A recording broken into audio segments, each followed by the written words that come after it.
I originally was not planning on bringing you guys this case this week, but while I was researching a different case, I realized that the two cases might actually be connected. My mind was a little bit blown. This is the case of Israel Keyes. Hi guys, welcome to my channel. I am Jaylina, and I'm pretty stoked to share this conclusion that I came up with you guys, or this realization, I guess. So while I was researching this double homicide in Oak Ridge, Oregon, it was during my deep dive on this. It's an unsolved case, and it was during my deep dive that I came across some information that says that the police believe that Israel Keyes might be connected to this case. So before I get into that, I'm going to tell you how Israel Keyes was caught. Israel Keyes is an American serial killer who police suspect murdered at least 11 people before he was caught in 2012. So Israel Keyes had this list of rules when it came to murdering people, and it was in 2012, on February 1st, when he broke one of those rules. We'll get into his rules in a bit, but one of them was that he never killed locally. During this time, he was living in a small town in Alaska called Anchorage. And on February 1st, 2012, he kidnapped a 18-year-old girl named Samantha Koenig from her job at a local drive-through coffee shop called Common Grounds. And it's one of those drive-through coffee shops that it's really small, and there's only like one or two people working there, and you just drive through it. I mean, you can walk up too, but it's just a drive-through. There's tons of them on the West Coast. I'm not sure that there are a whole lot on the East Coast. I'm from Texas, and we don't have a lot in Texas. One of the biggest ones here in Oregon is Dutch Brothers. People go crazy over Dutch Brothers, and I don't think that we have those in Texas. So the day Samantha was kidnapped, her boyfriend actually dropped her off at work. And when he returned to pick her up from her shift, he realized that something was definitely off. It was really weird. The lights were off. It didn't look like anyone was there. So Samantha did send him a text earlier before he came to pick her up, and it definitely left him a little bit confused because it didn't make sense to him. So in her text, she explains that she is going to be gone for a while. She's going to spend some time with friends. And this was definitely out of character for Samantha. So her boyfriend went straight to her dad, who then went to the police and filed a missing persons report. So the police spoke to the owner of the coffee shop, and he said he had no idea what happened to Samantha, but that he did have security footage. So of course, the police were hoping that this was the break that they needed. When they watch this footage, they immediately become concerned for Samantha's safety. This video gives me so much anxiety, and I'm actually going to play some of it for you, and we'll go over it together. So you can see that someone is walking up to the coffee shop on foot.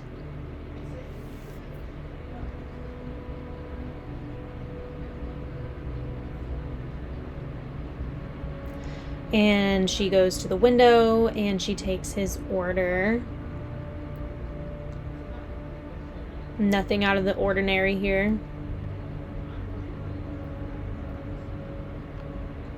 So it looks like she begins making him a coffee. So it looks like he says something to her. Doesn't look like she's alarmed at all. She goes over, hands him the coffee. She's asking him questions about making the coffee.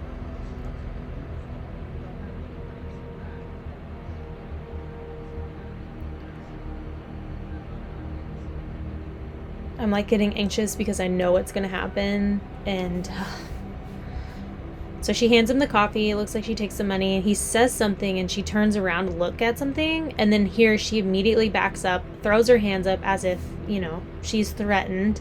He does have a gun pointed at her at this point that we know, and he instructs her to turn all the lights off. So at this point, it looks like she's running back and forth. I'm not quite sure what he's instructing her to do. This is when she gets down on the ground, and you can see that he crawls in through the front window. So it looks like he hasn't yet, but he's making his way like into the front window.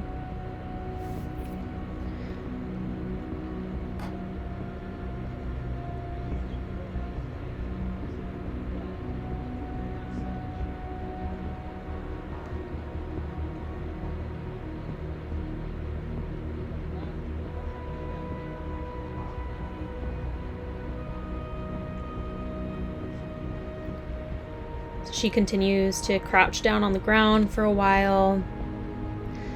I don't want to fast forward it because I want you to see him come in through the window. Anytime I tried to, it's really hard to see exactly what's going on, but you can see that he's putting his body in and out of the window.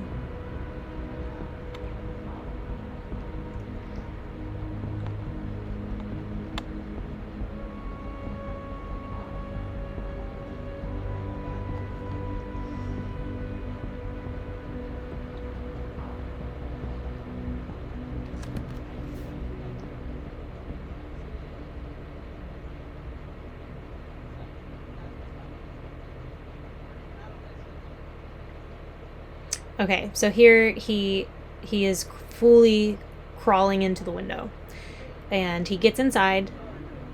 And from what I've read, when he gets inside, he bounds her and then he stuffs napkins into her mouth so that she can't scream or call for help. It looks like he's actually still outside. Or no. I think he's inside. So I'm assuming right here is when he's bounding her hands.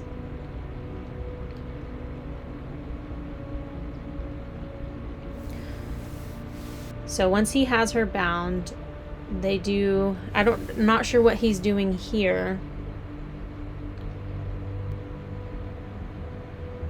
Then you can see him grab her after she's bound, and they walk out through the back door of the coffee shop.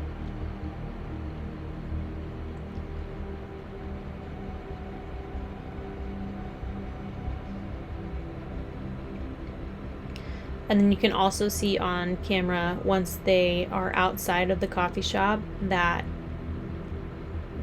they move toward his truck, where he forces her into his truck.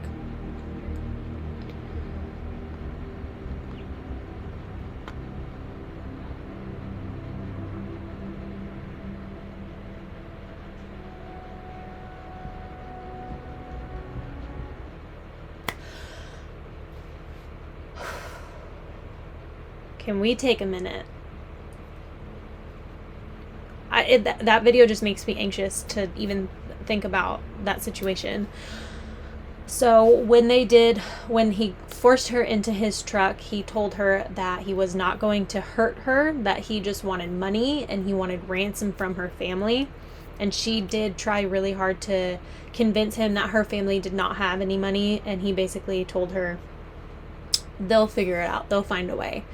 And unfortunately, what he said to her was a complete lie. He never intended on keeping her alive, and he very much intended on hurting her. There was apparently more surveillance footage of Keyes going back to that parking lot, because apparently Samantha did manage to escape for a moment, but he was able to catch up with her, and he tackled her to the ground and forced her back into his truck, but I could not find any of this surveillance footage. Keyes then proceeds to take her debit card and her ID, but he realized he couldn't find her cell phone. So he proceeded to bring her to his house, and he took her to a shed in his backyard. He put on loud music to drown out her screams. He tells her that he has a police scanner, and that if she tries to notify anybody, that he would know that she did it, and he would come back and he would take her life. And so he was doing all this because he was planning on leaving and going to Samantha's car, which she shared with her boyfriend, because her cell phone was actually in the car. So he leaves her in the shed in the backyard, and he goes to her car, breaks into her car, finds the cell phone, and while he's doing this, Samantha's boyfriend actually hears it, runs out, catches him, and chases after him, but Keyes manages to get away. The reason he's so hyped up on the cell phone is because he needs it for the ransom. When he gets back to his house, he literally goes inside his house to make sure that his girlfriend and his daughter are sound asleep, and then he goes back out to the shed. But not before he poured himself a glass of wine. And then he sits with Samantha while he sips this wine. He tells her that he is going to rape her before he strangles her to death. and that is exactly what he does. After he does this, he goes back inside, leaving her body in the tool shed, and begins packing for vacation. At 5 a.m. the next morning, he and his family take a cab to the airport, and they fly to New Orleans for a 2-week Caribbean cruise. Keyes returns from the cruise on February 17th, and Samantha's body is frozen inside the tool shed. And here's where it gets really, really wild. He's still dead set on getting this ransom money. He was not lying about that. He was gonna get it one way or the other in his mind. So he takes her body. He uses a blow dryer to thaw out her frozen body. He then proceeds to put makeup on her to make her appear alive, and then he sews her eyelids open and then braids her hair. Then he takes a newspaper article that is up to date, and he snaps a picture of her, and he is going to use this as proof of life for the ransom money. So at this point, Keyes takes Samantha's cell phone and she sends a text message to her boyfriend. In the text message, he tells her boyfriend to look for a package at a local park, and the text message reads, "Connor Park sign under pickup Alberts, ain't she purty?" So when her boyfriend and her father went to the park, they found a Ziploc bag pinned to a bulletin board, and inside was a ransom note and the picture of Samantha. The ransom note demands that they put $30,000 into Samantha's bank account, and her family actually does come up with this money, and they put it into her account. And when they did this, the FBI made a deal with the bank that anytime someone tries to make some type of transaction on Samantha's account, that they would immediately be notified. And although this was helpful, it still put them a few steps behind, because even though they were immediately notified, it would take them a few minutes at least to get to wherever it was that the money was withdrawn or the transaction was had taken place. And so they were always just one step behind. But they actually didn't even get a hit on the credit card for a few days. So it was then that the police were notified that the card had 3 different maximum withdrawals that day of $500, which was the daily limit. But by the time they got to the ATM, the person was always gone. So then they get another hit. And it's this one that kind of baffles them, because on March 17th, Samantha's card was used at an ATM in Wilcox, Arizona, then Lordsburg, New Mexico, then on March 10th in Humble, Texas. Then it moves to Shepherd, Texas. And of course, at each location, the person on surveillance is wearing a mask, making it impossible to identify them. But in each video, he is always in a white Ford rental car. So police then put out an APB on that white Ford rental car, and a policeman on duty that day sees a car that matches the description. So he decides he would just follow the car and see if they make any type of traffic violation, and he does. So they pull over Israel Keyes. Now, Keyes was never on the police's radar. He doesn't have a criminal background, but when the policeman asks for his ID and he hands him the ID, when he sees that this ID is an Anchorage, Alaska ID, he has a moment, and he is like, this could be our guy. So they do a search of his car, and they find Samantha's ID, and they find her cell phone, as well as some clothing that he had worn in those surveillance videos. Keyes was arrested in Texas that day. Now, Israel Keyes was born in Cove, Utah, January 7th, 1978, to Heidi and John Keyes. He was the second child of 10 children, which sounds like a lot because it is. I am one of 8. It's a big family. It's a lot of kids. His parents did not believe in government interference. They didn't believe in modern medicine. And they didn't believe in public education. And when Keyes was a toddler, the family moved to Colville, Washington, which, if you've been a follower of mine for a while, you know that I am Native American and my tribe is Colville. My grandfather grew up in Washington on our reservation, the Colville Reservation, but the city of Colville is unrelated. The Keyes family lived pretty much off-grid his entire life. They were isolated in the woods with no heat, no electricity. It was during this time that his parents left the Church of Jesus Christ of Latter-day Saints and became fundamentalist Christians and joined a white church. And in the late 90s, the Keyes family relocated again, but this time to Mopin, Oregon. I don't know if I'm saying that right. Feel free to correct me. But before moving again and settling in Maine. Growing up, Israel Keyes was a troublemaker, often breaking into neighbors' houses and stealing guns. He loved hunting and would pursue anything with a heartbeat. He would torture animals, and as a kid, around the age of 14, Keyes said that it was at this time that he realized that he was different. Trigger warning, this does have some graphic animal cruelty. Keyes says that he was hanging out in the woods with a friend, and he took a cat and he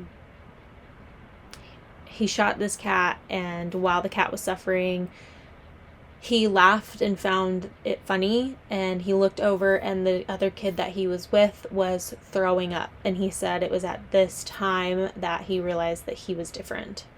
He knew at this point that he would have to hide his darker side and try to appear normal. In July of 1998, he joined the Army, and he did well as a soldier. He was honorably discharged in July of 2001.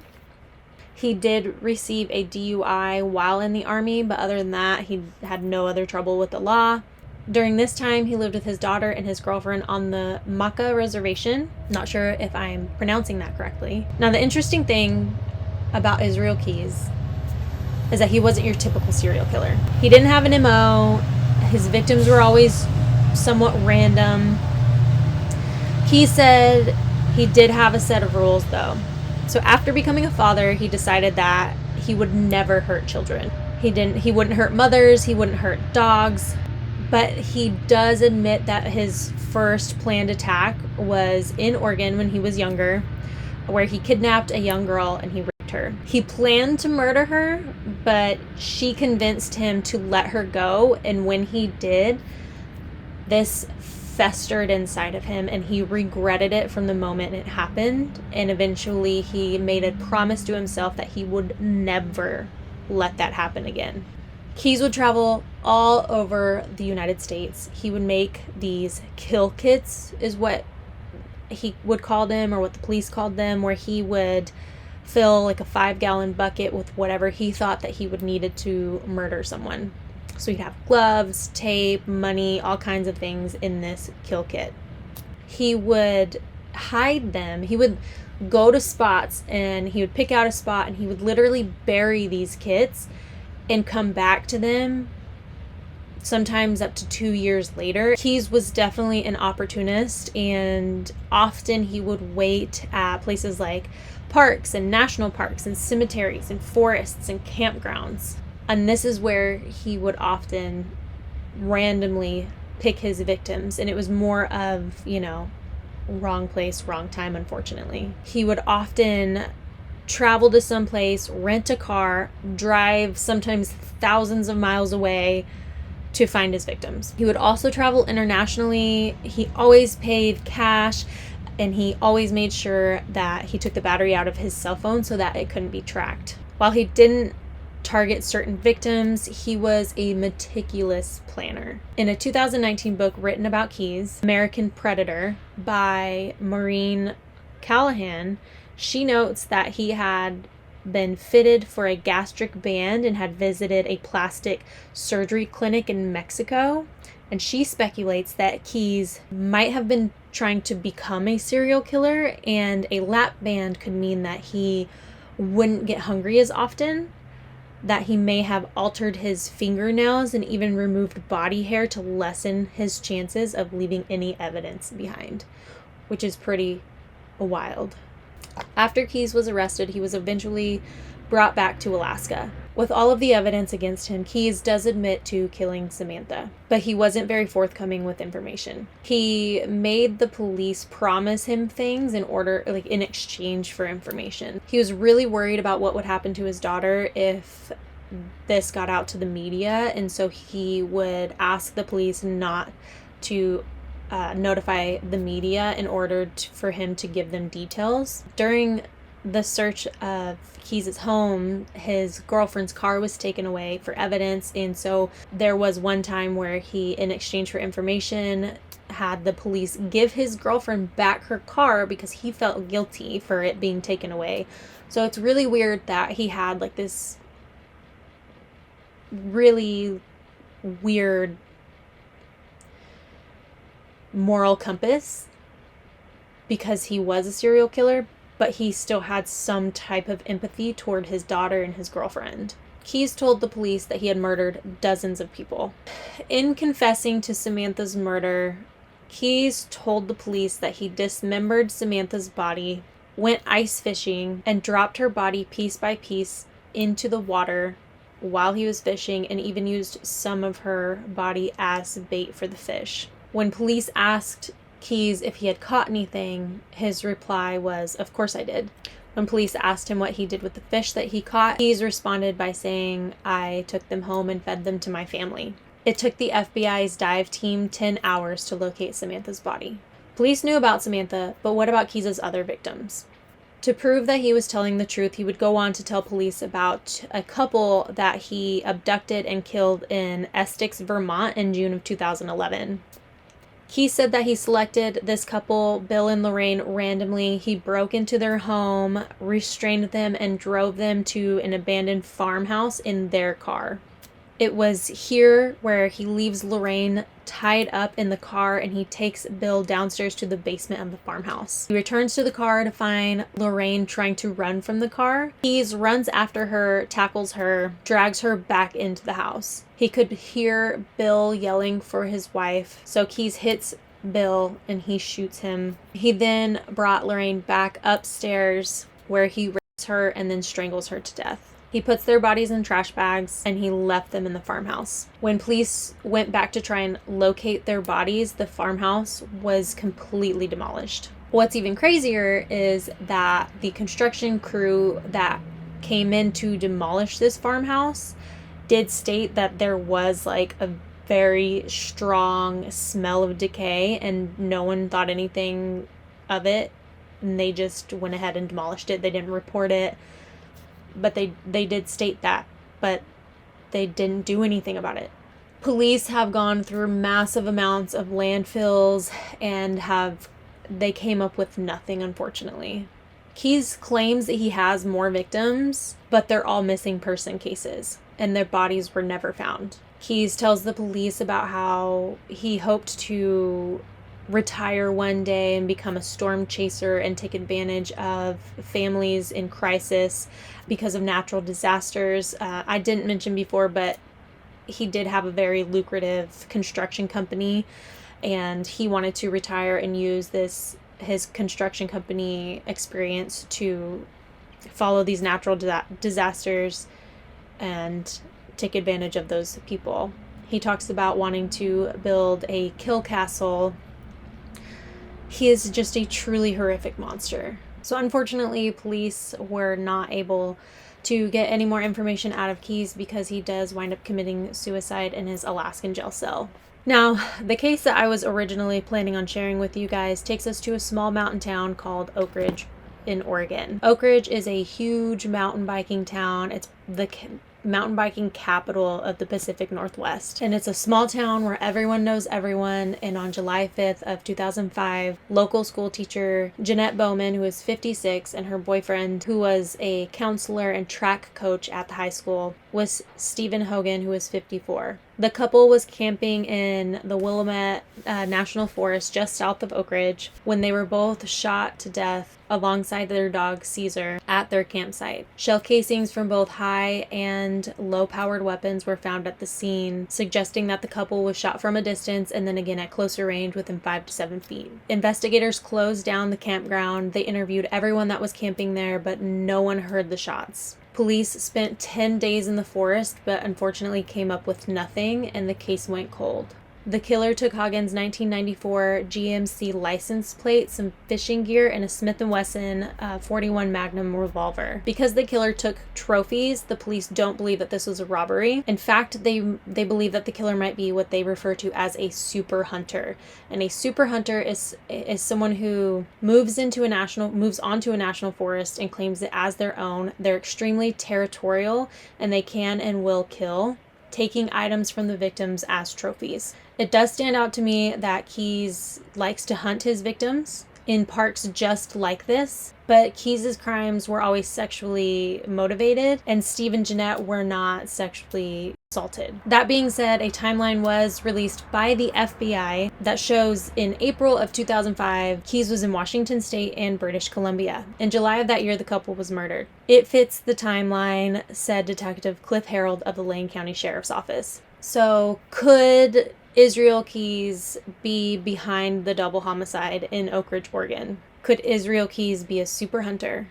Do we know enough about this new term, super hunter? Keyes wasn't your average serial killer. He was known as a devoted dad. He blended in with his community super easy. His coworkers all said that they couldn't believe that he could possibly be responsible for these heinous acts. He also didn't have an MO. His victims were always random. Remember, Keyes is an opportunist. So I want to hear your thoughts. Do you think Keyes could possibly be responsible for this Oregon killing? He was known to frequent the area. He lived in Oregon. This case is just so wild. I will definitely be diving into the comment section because I just am so curious of what you guys think. So as always, thank you so much for watching. If you have any case suggestions, feel free to comment them down below, and I will see you guys next week.